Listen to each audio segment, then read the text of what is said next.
하나님께 영광을 돌린다라는 표현은 사실 원래 있는 사실을 있는 그대로 읊조리는 것 혹은 그냥 사실 그대로를 전달하는 것과 같은 표현이라고 생각합니다. 하나님은 원래 영광스러우시고 그리고 하나님은 항상 영광 받으시니까요.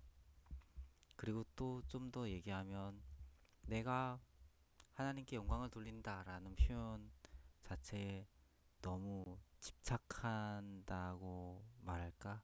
그런 나머지 거의 율법주의적으로 마치 자신이 사법 집행자와도 같은 심지어 그런 태도로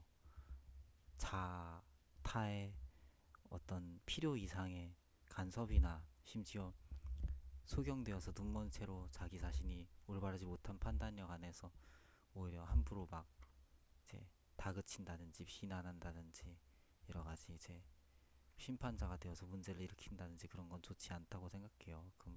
그리고 좀 더 부연하면 사람이 원래 갖고 있는 삶이 있고 하나님께서 보실 때 다 각자 모습이 있고 각자 특징이 있는 건데 그런 어떤 자신의 삶이나 또 하나님께 순종하는 모습들 다 하나하나가 그 어떤 하나님께서 영광 받으시기에 합당한 그냥 당연한 모습이고 그리고 각 사람들이 어, 갖고 있는 그런 모습들이나 영향력들이 목적하는 바는 분명합니다. 하나님께서 각 사람들에게 주신 권한, 영향력, 뭐 재물이든 뭐 인간관계도 있을 수 있고 아무튼 권세, 권한 뭐 포함해서 어떤 위치나 뭐 직이나 뭐 재능이나 지식이든 지혜든 삶 자체가 갖고 있는 목적이 사람을 파하려 주신 게 아니고 사람을 세우려고 주신 것이다. 다시 말해서 사람들을 무너뜨리고 파괴하라고 주신 게 아니고 사람들을 일으키고 또 돕고 말하자면 이제 어떤 경우는 징계가 필요한 경우도 있잖아요. 그러니까 그런 총체적인 모든 것들이 다 결국에는 사람을 어, 가 회복시키고 또 결국엔 복음에 입각해서 정확하게 얘기하면 회개케 하고 복음에 순종케 하기 위한 것이다. 예수님 제자로서의 삶을 살게 하기 위한 것이다. 나도 그렇고 타인에게 대해서도 그렇고 그렇게 생각합니다. 신약 성경에도 말씀되어 있는 부분이고요. 그러니까 성경은 저의 말과는 비교도 할 수 없는 하나님의 말씀이고요. 그리고 또 말씀드릴 수 있는 건 하나님께서 영광을 받으신다라고 하는 표현에 막 너무 치중하는 건 좋지 못하고 생각해요. 그러니까 너무 힘들고 어렵고 뭔가 그런 표현이 필요하다고 생각되어지는 순간이 있을 수 있겠죠. 아무튼 어거지로라도 그렇게 어떤 성경적인 어떤 하나님께 속한 어, 어떤 그런 신앙적인 발언들을 해야 된다 그런 상황이 있을 수 있어요. 혹은 억지로라도 계속해서 그렇게 무조건 그렇게 말을 하면서 밀어야 된다 그렇게 생각하는 사람도 있을 수 있어요. 각자가 다 다르지만 제 생각은 이래요. 제 개인적인 생각은 어떤 때는 뭐 사람들이 뭐 그냥 막 이런 표현도 하고 저런 모습도 보이고 뭐 가지각색의 어떤 각각 달리 하나님의 자녀니까 하나님 보시기엔 사랑스러운 아기들 아니겠어요? 하나님의 자녀? 그러니까 이런 모습도 있고 저런 모습도 있으니까 그냥 맨날 백날 기계적으로 뭔가 거의 수동적이라고 말할 만큼 보여질 만큼 막 그냥 막 하나님께 영광을 돌려드린다든지 어떤 그런 표현들을 이제 사람 냄새가 안 날 만큼 그, 그렇게 한다든지 그렇게 민다든지 심지어 자기의 그러한 모습들을 타의 강요까지 한다든지 그 그렇게 해서 막 그래서 뭔가 이제 필요 이상으로 율법적으로 사람들이 뭔가 그렇게 하는 건 좋지 않다고 생각해요.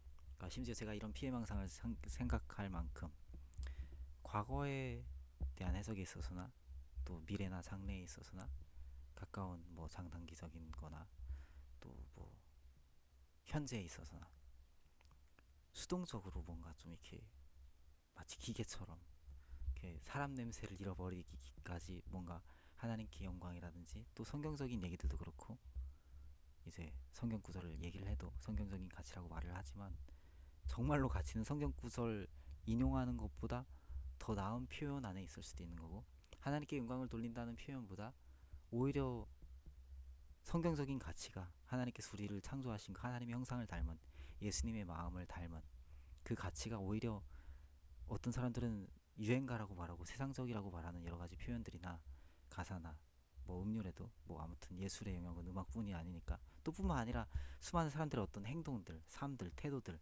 어떤 뭐 이제 결정들, 뭐 조치들이라고 말하는 것일 수도 있고 여러 가지 그런 모습들이 그냥 총체적으로 담고 있는 것들이 그냥 말하자면 일단 첫 번째로는 사람을 파하려 하는 것이 아니라 일으키려 하는 것이 우리에게 모든 하나님께서 주신 것의 목적이니까 결국엔 그 성경 구절을 굳이 읊조리지 않아도 하나님께 영광을 돌린다는 표현이라든지 여러 가지 어떤 종교적인 색채를 띈다라고 표현될 만한 그런 모습이 아니어도 그러한 것들이 오히려 더욱더 종교적인 색채를 띈 것보다 성경 구절 어쩌고 읊조리는 것보다 더욱더 하나님께 영광을 돌리는 일이고 그 모습 그대로 더욱 하나님께 사랑받을 만한 일이고 또 동시에 말하자면 이제 다 알지는 못하지만 아무튼 제가 제 생각에는 이제 그 모습 그대로가 오히려 뭐 마치 이런 피해망상이 있다고 한다면 피해망상을 이제 그 어, 야기조차 되지 않을 만한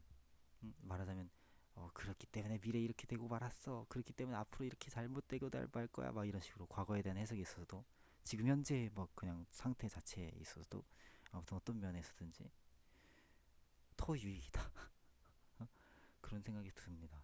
그러니까 사람 냄새, 사람 향기, 사람이 갖고 있는 어떤 목적, 하나님의 형상을 담고 하나님을 즐거워하도록 창조된 것. 그러니까 영원토록 즐거워하는 것이 사람의 제1의 본분이다라고 이제 장로교회 웨스트민스터 소요리 문답 제1문 1답에 그렇게 또 말씀돼 있고 사람의 인간의 본분되는 제1의 목적은 하나님을 즐거워하고 영원토록 하나님을 이제 하나님을 영화롭게 하고 영원토록 하나님을 즐거워하는 것이다 이렇게 적혀 있기 때문에 그렇게 생각을 합니다. 사실 장로교인들이라고 말되어지는 사람들이 이렇게 많이 세속적이거나 세상 막 재미 좋아하는 사람들이 별로 없죠. 항상 열렬히 일중독자들이 많죠. 보통 장로교인들이 한국이 그래서 아마도 급성장을 했나 봐요. 그리고 아마도 아직까지도 근로 시간이 연락이 많은가 봐요. 아마 그런 것 같아요. 근데 우리 민족성이 처음에 선교사들이 들어왔을 때 꼬라지가 솔직히 얘기해서 장난이 아니었거든. 이렇게 어떤 세계 속의 선진 대열에 금방 들어올 수 있는 민족성이 아니었다고요. 그러니까 지금도 투쟁이 많잖아요. 문제도 많고 사람 마음대로 잘 안 되지 이론대로 잘 안 되고 그 인생이던데요. 제가 살아보니까